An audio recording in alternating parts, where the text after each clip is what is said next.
Ayan, magandang gabi po sa inyong lahat. Welcome back po sa ating channel. Ayan, ang pag-uusapan po natin sa video ito ay tutulungan ko lang po kayo viewers, especially sa ating mga beginner vloggers na kukuha po ng salary o sahod sa YouTube. Halimbawa kayo po ay first timer, tingnan nyo po muna yung inyong Google account, yung Gmail account kung may nag-email po sa inyo galing Google AdSense. Lalabas po dyan yung Google Payment, katulad po nito. Ano po, yan, mag-send sa inyo sa inyong email. Kung kayo po ay napadala na ni Google AdSense ng inyong sahod. Okay, halimbawa po, pinadalhan po kayo. Magbigay po tayo ng example. January 22, pinadala po ni Google AdSense, in-email po kayo. Ito po ay makukuha nyo po, bibilang po kayo ng 3 to 5 days. Ano po, bago ito dumating sa inyong bank account na ibinigay sa Google AdSense info, sa form na ibinigay ng Google AdSense. Okay po, dati po kasi saan po ba nasahod ang mga vloggers? Ang YouTube vloggers po ay dun po nakuha ng sahod nila sa Western Union kasi siya po ang kauna-unahang kinilala ng YouTube na mayroong international remittances. Nakuha lang po tayo sa Western Union ng SWIFT code o number, yung remittance number, para po dun maipadala ni Google AdSense. Buti na lang po na na-improve na ito. Pwede na po tayong maglagay ng sarili na private bank account para dun po magpadala ng sahod si Google AdSense. Katulad po ng BDO. Kasi ang BDO po o Banco de Oro ay marami pong international remittances abroad. Ano po? Metrobank, pwede rin po ang Metrobank. Ang BPI, pwede rin po. Ano po, kung ano pa yung mga bangko, savings bank na mayroong international remittances. Ayun po, nabigyan ko po kayo ng idea. Tapos po, ganito po yung mangyayari sa inyo kapag meron na kayong bank account. Ano po, na pwede kayong mag-transfer. Si Google AdSense ay pwede na po mag-transfer. Dito nyo na po marireceive ang inyong YouTube sahod, YouTube salary. Kapag kayo po ay babayaran na ni Google AdSense. Ano po?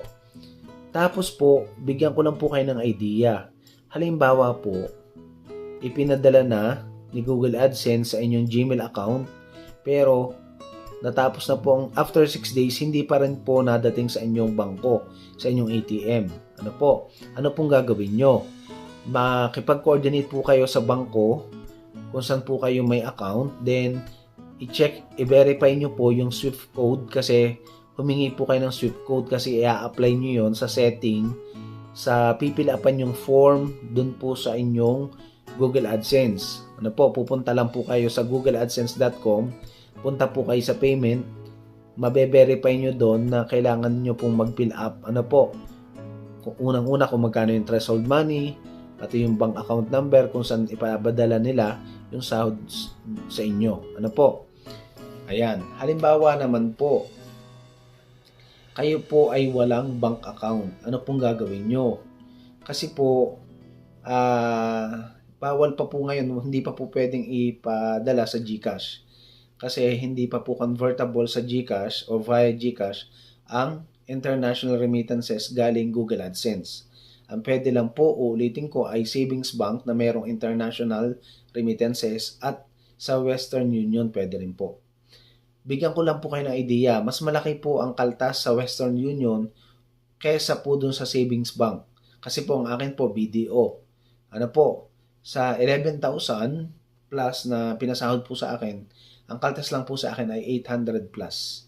Ano po, samantalang dati, yung 5,000 ko pong sahod yung unang sahod po na kinuha ko po sa Western Union ay nasa less than 1,500 po ang kaltas. Kaya yung 5,000 ay nabawasan po, naging ano lang po siya, naging 3,700, ganun po. Ganun lang po yung nakuha ko.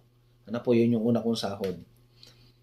Ano po, ayan, sana po kayo nagka-idea, mag-comment lang po kayo kung kayo may tanong para kayo po ay mag-guide ko at matulungan ko kayo, lalo na doon sa mga nag-uumpisa nating vloggers. Ano po, wag po kayong mag-alala kasi kapag naman po na-process na inyong sahod, ay makukuha at makukuha nyo naman po yon.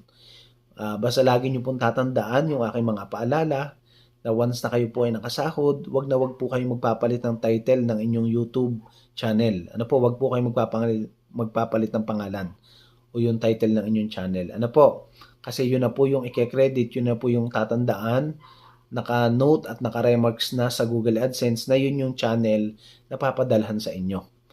Na po, kasi baka magka-problema po kayo kapag kayo ay papalit-palit ng pangalan o title ng channel.